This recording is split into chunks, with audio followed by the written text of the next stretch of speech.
সময়ের ব্যবধানে আমরা আমাদের প্রতিটি ভূখণ্ড বুঝে নেব ইনশাআল্লাহ।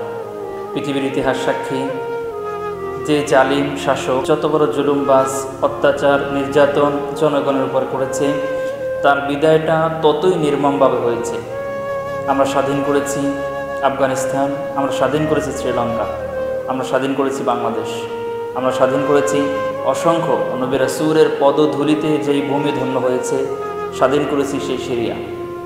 আপনারা সকলে শুনেছেন, ছোট্ট একটি নিষ্পাপ মাসুম বান্দা কান্না জড়িত কণ্ঠে অত্যন্ত আকুতি নিয়ে তিনি বলেছেন, আমি সব কিছু আল্লাহ তাআলার কাছে বলে দিব।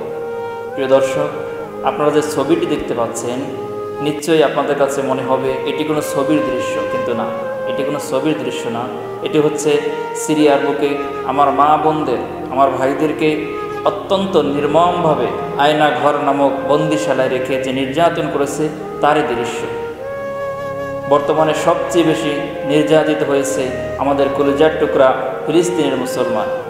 আসুন আমরা সকলে বিভেদের পাল্লা আর ভারী না করে সকলে ঐক্যবদ্ধ হই আর আল্লাহ তাআলার কাছে দোয়া করি, রব্বুল আলামিন যাতে আমাদের প্রতিটি ভূখণ্ড আমাদেরকে বুঝে নেওয়ার মতো হিম্মত, শক্তি, সাহস দান করে।